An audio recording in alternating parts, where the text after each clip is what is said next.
Loneliness is being called the new epidemic of our times, and it's hitting men especially pretty hard. Today, I want to talk about why the term toxic masculinity is at the heart of it, and how it relates to the ongoing men's mental health crisis.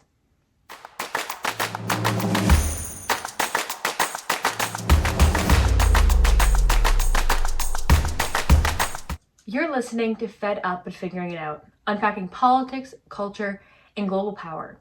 Each week we dive into a new topic, from capitalism and fascism to gender roles, red pill culture, and everything in between. This isn't an experts podcast, but a university student with a passion for research and ranting and pushing through indifference. If you ever thought, why does it all feel like bullshit? You're in the right place. I'm your host, Priya Migneault. As always, everything cited throughout the episode will be in this episode's description. A quick trigger warning before we start this podcast is that today's episode does talk about suicide and mental health. Today we're going to be talking about toxic masculinity and how it relates to the ongoing loneliness problem we're seeing with men. You may have seen the term male loneliness epidemic going around, and I think that's really interesting considering they're referring to the fact that men are not in romantic relationships, and that's why they're lonely, but women are obviously single at the same rates as men, and yet we don't have a female loneliness epidemic going around. Before I start today's episode, I want to start by saying, obviously, I am not a man, and I have gathered these conclusions and these findings from scientific articles and different research publications, as well as my own experiences and perspectives on men and watching how they react with one another or with women. And this has been both online and offline, and so this is how I've come to these findings. I just wanted to preface this because I think it's important for me to say I don't know everything about the male experience. I can't say I do. And yet, these are the things I have observed, and I think it's important for me to talk about these correlations between toxic masculinity and men's mental health that I've been noticing. The term toxic masculinity has been thrown around a lot in recent years. And this is not to say that masculinity is inherently bad or toxic. Actually, it can be quite good. So no, not all masculinity is bad, but there is a narrow version and a harmful version of masculinity called toxic masculinity that is very damaging to men and their relationships. First, let's define what toxic masculinity is and how it presents itself in different individuals. A few traits of toxic masculinity are emotional suppression, except anger, and I think we've seen this a lot with the dominant stream of men, where they're like, oh, don't be emotional, or don't let boys cry. And I am grateful that I haven't heard that in a while. Like, it is getting better, I think, in some capacity for many men. But emotional suppression, except for anger, is one key trait of toxic masculinity. The other one is dominance as proof of worth, trying to dominate others to prove you're worthy of something. Avoiding vulnerability ties back into the first one. Seeing care, softness, or dependency as weak, when they're kind of key parts of living in community and being human. Unconditional physical toughness, like trying to be as physically tough as possible, which ties into showing physical aggression. So if you're as physically tough as you can be, being physically aggressive is like a big part of toxic masculinity as well. Showing domination toward people who aren't heterosexual, and I have heard this many times online, in movies, in locker rooms, whatever the case is, but it's like, oh, and I've noticed men are particularly worse for it, but they're like, oh, that's gay. Or they call their friends gay like it's an insult. And it's like, being gay is not insulting. And women don't pass that around. Like, you're such a lesbian. Like, that's not something we do to the same degree as men. So it is interesting. Like, it's heavily heterosexually based, this toxic masculinity. It's also practicing hyper-independence. Exhibiting sexual aggression or violence, so being like, I want to sleep with people, yet it's my right, like that kind of thing. It's like, but when you're like, I deserve this, it's my right, and you're going to be aggressive and violent to get sexual things, that's toxic. That's toxic as hell. Exhibiting anti-feminist behavior, viewing women as less than, so if you think men are better than women, that's a trait of toxic masculinity. Championing heterosexuality above all else as the unattainable norm. So again, we tied back into the heterosexual aspect of this. You can't really be gay in this toxic masculine world, being violent, being dominant, having emotional insensitivity, so lacking empathy, lacking compassion. To summarize toxic masculinity, it is basically the belief that men should be unemotional, dominant, breadwinners, not feminine, and always seeking sex. These are all stereotypes pushed by toxic masculinity. And again, like I said, it is really great. I've noticed within my family and in my generation, like I have cousins that are men, and I haven't heard the saying in a very long time that you need to toughen up and not cry.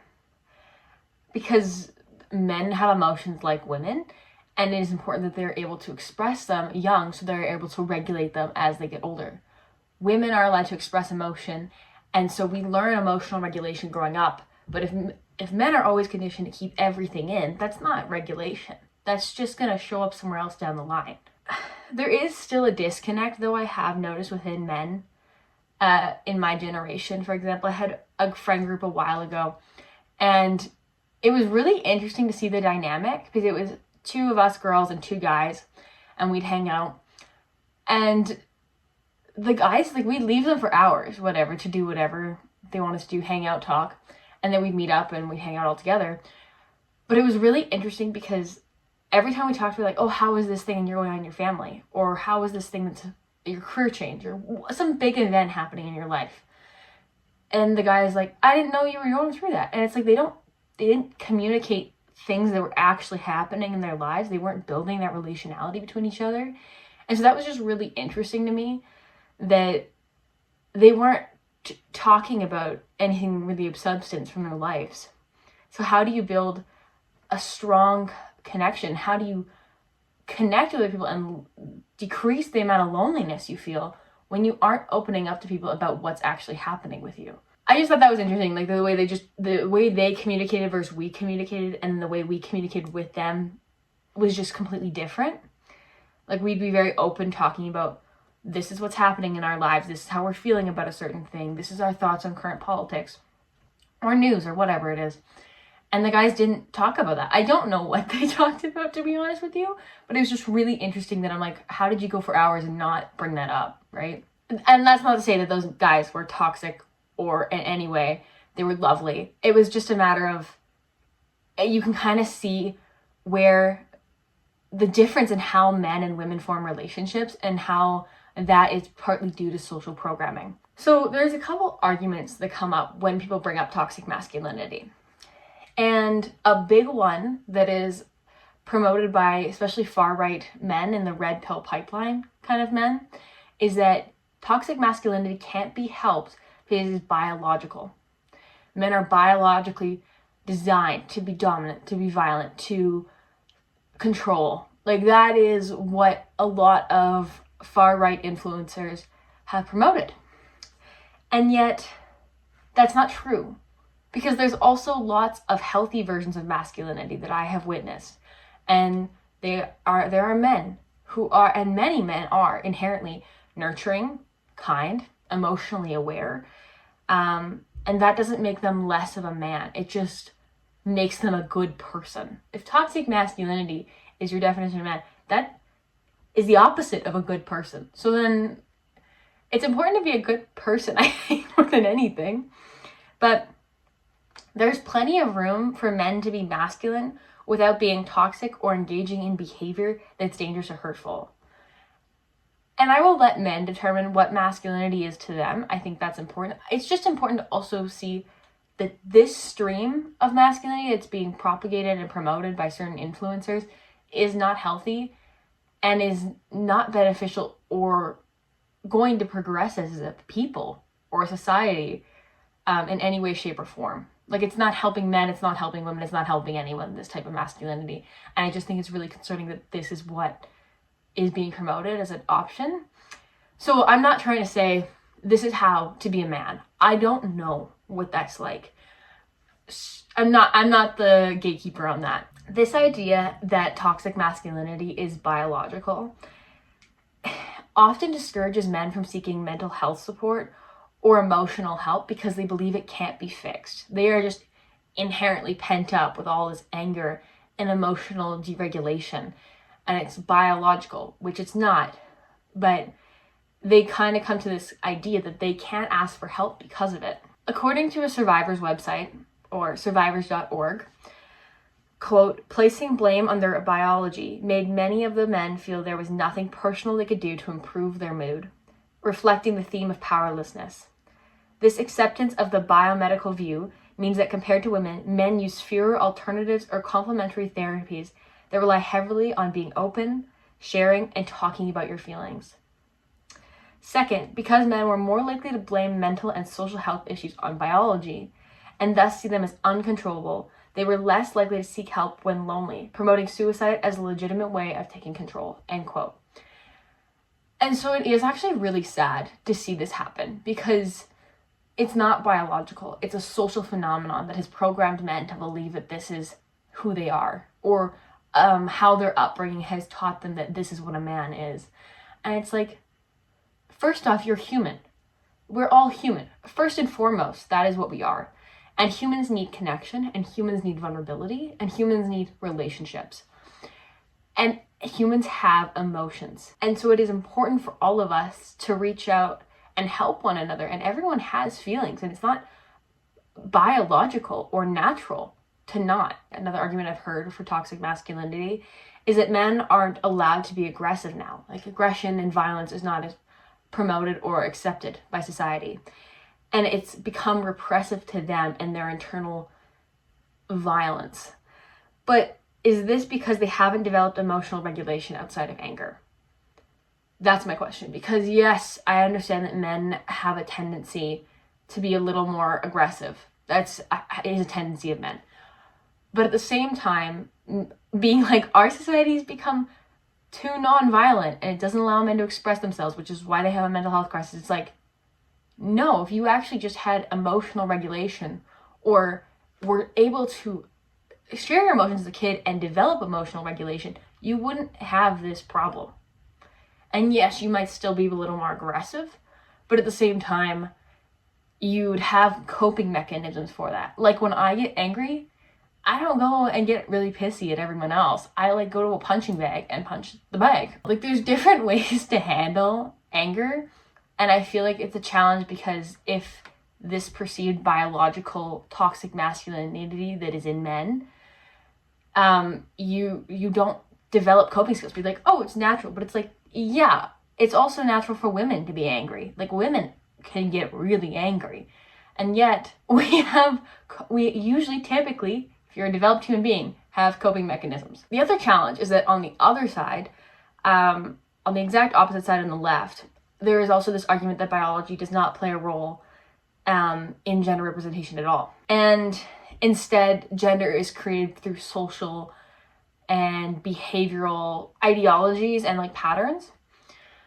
And to be honest with you, I would say I do lean more this direction. I heavily think that gender is influenced by social behavior.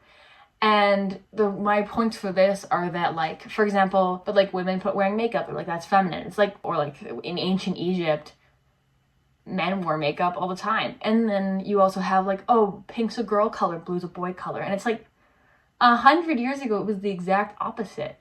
Or if you look at the Renaissance, it's men wore heels, men wore dresses.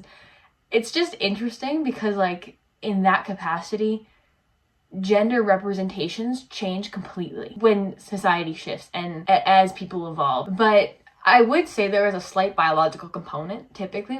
I do think testosterone obviously makes people slightly more aggressive. We have different hormonal fluctuations which do affect mood and actional behavior. However, that you cannot blame your entire actions on hormonal fluctuations because we have the ability to self-regulate and be who we want to be outside of hormonal fluctuations. So yes, biology plays a small role, in my opinion, on gender. It is society and our behavioral norms that have shaped gender representations quite heavily. As I was saying, I don't think either side is fully right. Because as we said, there is a healthy masculinity out there, and the way gender and masculinity have been presented have changed over time for centuries. Masculinity is also different to this day, depending on where you are in the world and the cultural and social environments you're in, it manifests differently, and there are different acceptable ways to represent your gender depending on the place in the world you're in. I find it really interesting when people call out toxic masculinity or have personalities, identities, or opinions that go against it, because they're told they're emasculating men. And for example, for me, one time I told a man that I wanted to make a lot of money. I wanted to make a lot of money as an adult. And I think I said this when I was like 15 or 16 or whatever. And personally for me, I said I wanted to make more money than my husband. I wouldn't mind making more money than my husband. And that is partially because historically women who don't control finances are left in a shit position. And I had seen it and I'm like, I don't want that for me. So I was like, I want to make more money than my husband, or I want to have equal amount of money to my husband. And the man told me, he's like, well, your husband won't like it. And I was like, okay. And he said that it was because it would be emasculating to my future husband for me to make more or the same. Here's my thing. Here is my thing, okay, with emasculation. I don't think it exists. I don't think emasculation exists. I don't think it's an actual thing. Because there is no term for the opposite to be true for women. You can't take femininity out of a woman. Nothing you do in your personal life affects how I feel as a woman or my femininity. I'm secure in it. I'm not concerned. And so it's really interesting with emasculation because it tells me you are insecure in your masculinity. That's not my problem. It isn't. Because women don't have the equivalent, there's no like effeminating, new word guys, I don't think it exists. And because for women as a gender as a whole, typically, we don't construct ourselves into this narrow expectation of how we are going to express femininity. Women can do whatever they want to be or do whatever they want to do and still be feminine if that is what they choose. I'm not going to think of someone as less of a woman because of their actions. If they identify as a woman, then I'm like, you're a woman. I'm not worried about how much money you make, what your career is, what you look like, what sports you play. Like, that is not my concern because you are now a woman. And that's like, I'm concerned if you hurt people, obviously, or if you do things that are not great, but that doesn't affect your femininity or identification as a woman. And so I think a large portion of this toxic masculinity we're discussing is that it creates this one idea of a man, which is upheld by both men and women. I will say that. Like, I have heard women say things where I'm like, girl, don't be an ass. Like, men are allowed to be whatever they want to be for men, as long as it is a good human being. As long as you're a good human being, I don't care how you represent your gender. But it is because of this narrow definition of masculinity that society has accepted, and like especially the far right has accepted, that is causing this massive mental health crisis. Like, if you can't fit into this, how are you a man? And it's like, what are you talking about? Because there's no narrow definition for femininity. It is this like narrow idea of how to be a man in the world that I think is causing a lot of mental health problems for men. One reel I saw by @Luke Bateman, who I think is Australian, actually argues against defining masculinity in any way, as masculinity is a prison for boys and men. But positive and healthy masculinity also doesn't work because masculinity is just coaching men on how to not be perceived as feminine or as a woman or as gay. The whole construct of masculinity is built on avoiding those labels. And I think I'm going to make another episode, another season, about masculinity and femininity.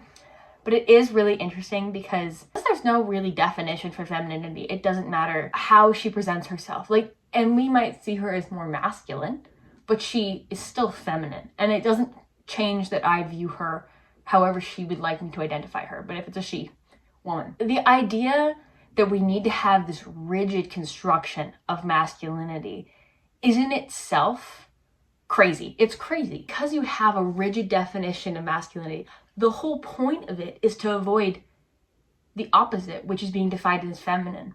And femininity doesn't have a rigid definition. So we kind of flow and ebb, and men's is like constructed and stuck. And it's like a lot of the things I have heard about how men define masculinity in my own life is that a lot of it's like, oh, I have this trait. I'm a protector. And it's like, what do you think women do? Like, what do you think? Do you think women don't protect the people they care about? Do you think mothers don't protect their children? Do you think women can't make as much money as men? Like, it's just really interesting, the rigid definition that men need to hold their masculinity up so that they don't get defined as women or feminine or gay. And typically gay is more associated with the feminine for whatever reason, because we're more a flexible definition. As Luke Bateman kind of said, masculinity as a definition often puts femininity and women down. It contributes to mental and emotional health problems for men. And masculinity should be individual to every person. It should be expressed however the person would like to express it. Not in a toxic way, but it should be a personalized experience for men. When we put boys towards achieving masculinity, we're actually putting them towards a goal that is unattainable. No one can be the perfect masculine man if you hold a rigid definition. That's not, because humans are not static, and if you have a static definition, people will never be able to achieve that consistently. And I like what Luke Bateman said in his video, because he also says the goal is not to be a good man or a good woman, but it is to be a good human being. Everything will fall into place if we work towards that. As long as we all work toward being the best people we can be and good people, everything else will fall in line. Luke's other problem with healthy masculinity is that the traits like nurturing, kindness, empathy, those sort of things, are usually feminine. And he asks if men are really so fragile in the egos, they have to wrap kindness and empathy into palatable femininity by dressing it up as healthy masculinity.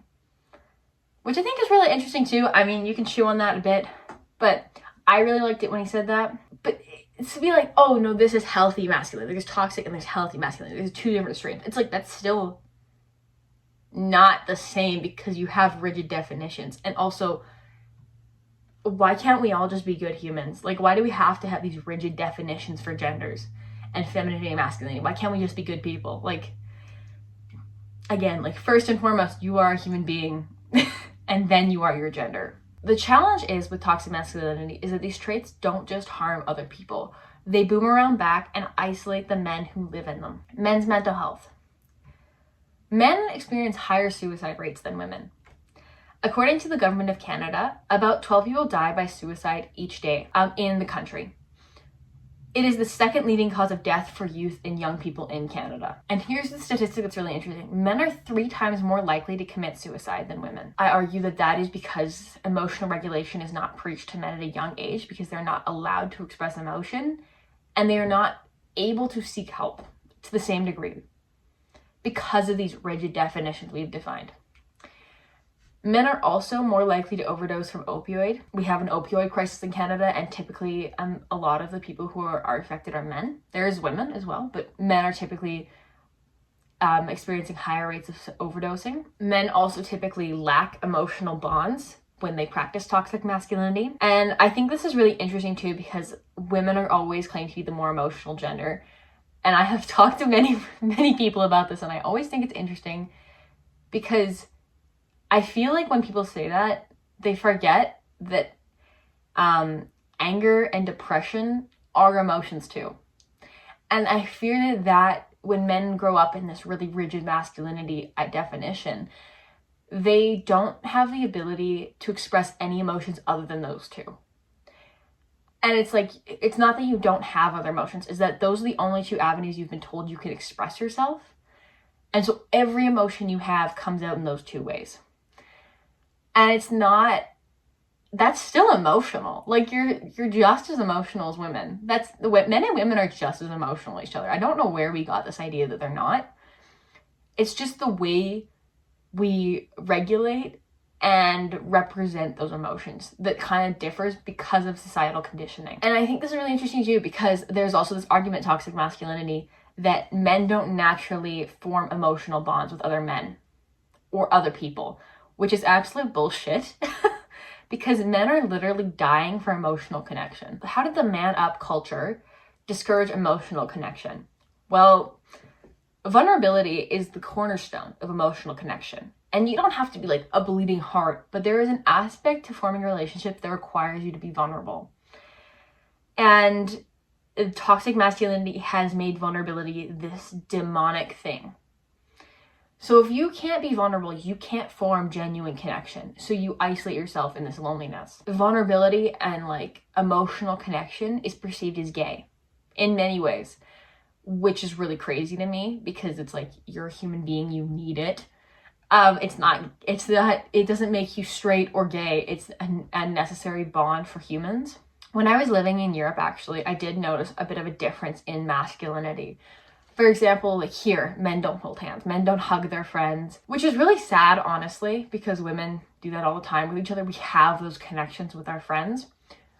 But when I was living in Europe, it was very common for men to like hold hands, even though they were just friends, or to give each other hugs, or to tell each other they love each other, or just to like, bond, and have that emotional and physical connection with other men who are their friends. And because it's just interesting to see how that differs from culture to culture, because I know a couple of us who are exchangers were like, oh, that's really interesting that men hold hands here. And it's like, not that they're in a relationship, it's just that they're friends. And I can't believe how shocked I was in some capacity, because I'm like, that makes total sense. Like I do with my girlfriends, my friends that are girls. We have pushed men so far into a box that they are literally dying because they can't stay in that box and they don't know how to get out. And that is so sad in so many ways. Also because they're told not to have emotional connections. They are discouraged from seeking professional help, and it's heavily stigmatized. According to an Atlantic article, quote, the American Psychological Association introduced new guidelines for therapists working with boys and men, warning that extreme forms of certain traditional masculine traits are linked to aggression, misogyny, and negative health outcomes, end quote. That's really concerning, guys, that at industry level, we are having warnings about this rigid definition of masculinity. That's extremely concerning that we are at that level. And it's hard because suicidal ideation and behavior is consistently linked with loneliness, which is what happens when you don't have emotional connections. I'm not gonna lie, I think this episode is really challenging for a lot of people, and it was challenging for me to come across and write in a way that was reflective of being genuine towards men. And one thing I want to preface is that everything is changing for everyone. Mentally, we all struggle at some point, and especially now. Like, the world has changed so much in the last 50 years. The way that we function, we have online tools. We can talk to anyone now. It's crazy the amount of things that have changed. And in some capacity, it has made all of our mental health worse. The challenge, though, is that this macho or alpha fake persona that men attach themselves to is causing mass loneliness and isolation. A study done on masculinity and mental health found, quote, work suggests that traditional masculine stereotypes that one should not talk openly about emotions or express their need for help creates a sense of loneliness that increases the risk for suicide, end quote. Again, all of this is leading to men killing themselves, which is crazy. It's absolutely insane that we as a society have accepted that this is how it is. The hard part is that a lot of this pain about rigid forms of masculinity is created and induced by men on other men. And we will talk more about that in the Red Pill Pipeline episode this season. But it is our job as a society to be like, okay, enough is enough. Like, this is ridiculous. We don't need men to be shoved into this box. And again, women are also partly responsible for this, especially if they promote patriarchal or gender norms. But a lot of it comes down to men you have to be willing to leave the box. Think of the last time you saw a man hug his friend without joking about it. For some of us, that moment never comes to mind. So what happens when you combine a culture that tells men not to feel with a reality where people are already struggling to connect? If vulnerability is a weakness, men can't open up. Dominance is a key aspect of toxic masculinity. And men's perceived dominance is also compared and contrasted with other men. They can't just be dominant over women or other minority groups. They need to be dominant over each other in this like toxic masculine sphere. And we've seen this in recent years as people talk about like the alpha or the beta males. Like, it's basically an alpha is the one who seems the least feminine. It's weird, guys. I'm like, why? It also implicates their relationships. They have difficulty expressing emotions of love and affection towards loved ones, not just men, but also women. They struggle with that when you're so indoctrinated into this idea of masculinity. One major problem with this, though, is that because they don't know how to express emotion, they end up directing a lot of anger, and these are men who have subscribed to this masculinity, end up directing a lot of anger and aggression towards those closest to them. And that is why we see higher rates of gender-based violence in men who express their masculinity in this way. They often are violent towards those they apparently care about. Quote, studies have found that domestic violence and sexual assault is most likely to occur in patriarchal cultures that strongly enforce gender roles, end quote. It is interesting to me in many ways, and this is a subtopic, but the toxic masculinity often promotes men as the protectors, and yet those men who subscribe to toxic masculinity are more likely to be predators and abusers. This is not to justify that behavior. Yes, we have created a society and a culture in which men are shoved into a rigid idea of masculinity, and that needs to change. That does not justify or make you responsible to change those men. It is the men's job in those cultures to come out of it and change themselves, because it's not just beneficial to the relationships. It's not just beneficial because it'll decrease violence against women and minorities. It's beneficial because it will make them less lonely. I'm saying this mostly because women who get stuck in abusive relationships feel sympathy and pity and think they can change a person. And that's why they stay. And it's like, no, just leave. Let it go. Like, if they're being violent towards you, they have to come out of that themselves. It is not your job to change them. And again, like, if asking for help is shameful, men can't seek support. If closeness is feminized, friendships stay shallow. And it creates this lack of support and connection.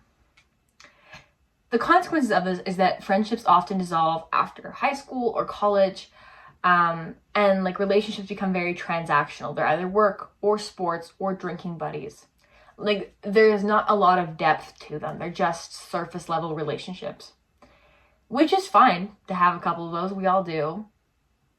You just can't have all of your relationships be like that. A big part of how toxic masculinity ends up putting a lot of pressure on women is that romantic partnerships become the only place for intimacy, the only place for vulnerability, which creates a huge pressure for the relationship itself. There's this term going around, the male loneliness epidemic. And it is largely, the people who say they largely blame women for not having romantic relationships with men. That is why men are lonely. That is the logic behind that. I do think it exists. I think men are incredibly lonely in a lot of ways. I don't think it's women's problem to solve. Women are single at the same rates as men. And yet we don't have a women loneliness epidemic because we have built connections and created relationships that sustain us outside of romantic ones. And so this blame that men are lonely because women won't be with them, it is because there is a history of putting too much emotional and vulnerable connection on romantic relationships. And if that is where men think they're the only place they are allowed to be emotional or connective with other people, then of course they're going to think that's the problem. But it's like, actually, you're huge. That's like a subsection of the problem. The huge problem is that you won't connect with anyone else. Like, that is not women's problem. That's not our fault in a lot of ways. As much of this problem is really distressing and depressing, obviously, because it leads to certain like mental health and suicidal outcomes, it is not women's problem to solve the male loneliness epidemic. And so a cultural observation I've had about toxic masculinity is that the locker room talk. So men are often forced to conform to stereotypes through bullying and peer pressure. And that's the whole thing where it's like, oh, that's so gay. Like, that's a quote, guys. That's so gay. It's like, that's a form of bullying. I hate to tell you, that is a form of bullying. And you might mean it as a joke, but over time, those things really do impact how men perceive gay men, or or you like throw like a girl. It's like, okay, that also impacts how you perceive women and girls. And it's so like, if the worst thing a man can be is gay or a girl, it's like, okay, you guys have a problem. You have a problem. And it is often men who bully and peer pressure other men to achieve this idea of masculinity because it is unachievable. It's an insecurity. If men can never hit the peak of toxic masculinity as it is shared, then there's an insecurity there. They're like, oh, I have to guarantee my masculinity. And so then that creates dominance over other men, which creates bullying and peer pressure, which drives more men into thinking they need to achieve this masculine ideal. It's a pretty bad cycle, I'm not gonna lie. It sounds like a pretty awful cycle. And so to prove manliness, men often end up hurting both themselves and others. And this kind of ties into how locker room talk and like this kind of bullying and peer pressure ends up becoming a lot of rape culture. And that's a huge correlation between like how men talk about women when they're not around, or how men talk to each other within groups, and how that contributes to rape culture and violence against minorities. This isn't just sad. It is dangerous for everyone. Loneliness isn't only emotional, it's physical. It increases the risk of early death and long-term health problems. I can't say it's not really hard to be a man right now. Everything has changed for men. And in the last 50 years regarding gender roles, like, women don't need men financially anymore. In the vast majority of the developed world, we don't depend on men financially. This is not necessarily true in income levels, like men still make more than women, but we can open our own bank accounts, which is not something my grandmother could do. We can vote, we can do all these different things. And so we have this individual autonomy and this ability to go out into the world and create ourselves without a man. And that has never occurred in like a long, long time in Western culture. Women are getting more educated at the post-secondary level than men. There is more women in universities than there is men. Women are more likely to be single homeowners than men now even. And the challenge for men is that the breadwinner, or this idea that has been passed down from generation to generation for what to strive to as a man, the breadwinner, the emotionally distant husband and father, it isn't needed anymore. It isn't desired anymore. There are more gender identities and more LGBTQ plus couples changing gender norms even further. Toxic masculinity doesn't adapt to the times. It doesn't push for a world where we all coexist. It demands that traditional gender roles be upheld and rigidly puts men in a chokehold position. That they have to be man enough to hold onto their masculinity in these changing times. And it's a lie. Unfortunately, these narrow definitions of what it means to be a man can lead to feelings of insecurity, depression, and ultimately loneliness. Men who do not adapt to the times we're in are not more of a man. They're actually failing evolution, which is really interesting as well. Not to be mean, but they are. A body positivity movement says, quote, when men are given permission to act in non-gender ways, and the tellability of the issues is increased. More inclusive and discursive and versions of masculinity are formed, end quote. We need to let go of what this one idea of masculinity is. We need to let go of needing a definition for masculinity at all. It is not healthy for men or for women or for us as a society. And that is really hard to think about, especially if you've been told since birth that this is how a man is, or a man needs to be this, or whatever the case is. That's a really hard thing to do, to let go of something that has been so ingrained and programmed into you. And yet, it's not helping you. It's not helping anyone else. So why hold on to it? Truly, toxic masculinity, or even rigid ideas of masculinity, are performance. You're performing to fit in. It's not a truth. It's not a fundamental truth to who you are. It's a performance, right? Like, if a woman can be anything she wants to be and still be a woman, that's not a performance. That's just who she is. But if you were like, I have to be this to be a man, you're performing. It's not true. I thought there was one thing that I thought was interesting is that, I don't know if you guys had seen the video, but there was a woman journalist covering a sports event at Oregon State College. And it was a video that circulated quite widely online. And she was trying to do the interview. And these group of guys started interrupting her and like would not stop. And this was from, I think, late last year. But they end up walking off screen, and it's so sad because you can see her just like start, like a tear falls down her cheek because she just couldn't, there's nothing she could do. She was trying to maintain professionality, and these men thought it was funny to ruin her segment. It was definitely like harassment for the reporter. And as one Instagram influencer or content creator said, this type of masculinity is a masculinity that is a performance for other men. The men started doing it because they were in a group of other men. Men perpetuate and perform for other men when they conform to these toxic masculine and disruptive and ill-behaved manners. As this creator says, being a good man means valuing respect over relevance. That's so true. You don't need to be the most relevant in the room to be a good person. You have to just be a good person to start. So the question is, how do men break down the stigma around men's emotion and create a healthy space for real masculinity? Because let's be honest, it's a show. Ask your friends, who are your close friends? Do you tell them how you really feel? Suggest small steps, like check in with a male friend. Compliment without irony. It doesn't have to be a joke. If your friend looks really good today, say, you look really good today.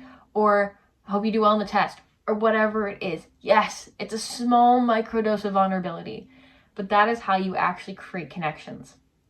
You have to also be willing to maybe share something personal. Like if you're like, oh, I got in a fight with my parent, or I haven't cleaned my house in a couple days, I'm just kind of struggling with work-life balance.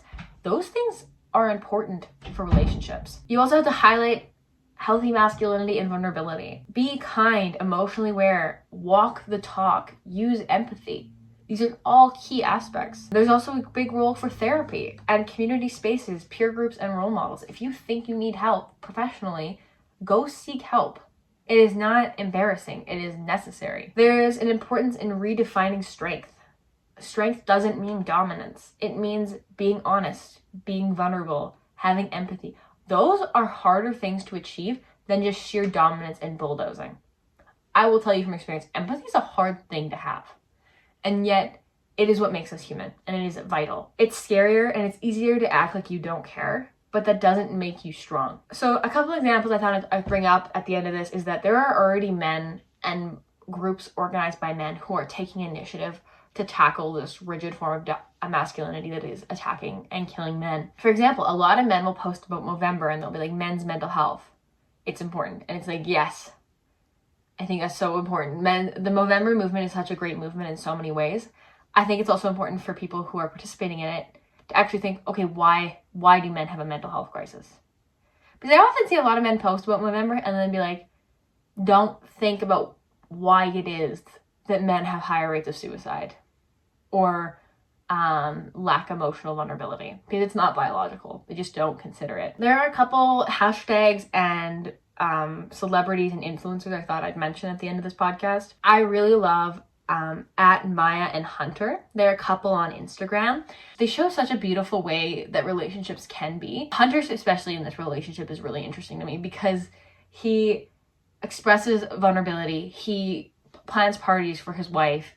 He supports her in things. And it's sad in some ways, but it is not common necessarily to see that kind of supportive relationship on and off screen. That's a great one. Maya and Hunter is a really great one I like to watch for like just hope and like what a great relationship could be. There's also the hashtag for the love of men on Instagram that I saw that was really great. Hashtag healthy masculinity, which was also really cool. And again, tying back to Luke Bateman, I don't necessarily think we should have a rigid definition for masculinity, which includes healthy masculinity. But these are just terms we can use to start branching out and getting away from the toxic masculine rigid definition that somehow has become created. Also, hashtag male body positivity. There are a few influencers and public figures who have opened up about mental health and their struggles with the definition of masculinity. And this includes like Terry Crews, Dwayne Johnson, Trevor Noah, Pedro Pascal, Chris Evans, and even LeBron James. Redefining strength doesn't mean losing masculinity. It means redefining it. Holding fast to traditional ideas of masculinity echoed in toxic masculinity doesn't protect men. It destroys them and their relationships. Men must do better for other men. The rest of us need to support them through this transition. We don't pressure men to conform to masculine ideals of the past, as it hurts them and us in the long run. Men must lead the charge for this change in masculinity, but we as a group of women must support them. We're all in this changing world together, and we cannot allow toxic masculinity to continue. Men need space to find what healthy and real masculinity looks like to them. And that could just mean a fluid version of masculinity. That could just mean not defining it, which is okay too. What if we raised boys with the same permission to cry, to hug, to connect as we raise girls with? How different might our world look? Thanks for tuning in. If you enjoyed this episode, pass it along to a friend, drop a quick review, and let's keep chatting on Instagram. Let me know what your experience with masculinity is, and share this with others who you think might enjoy learning about men's mental health. Sharing is caring, and it helps this podcast grow and reach new audiences. I'll see you in the next episode.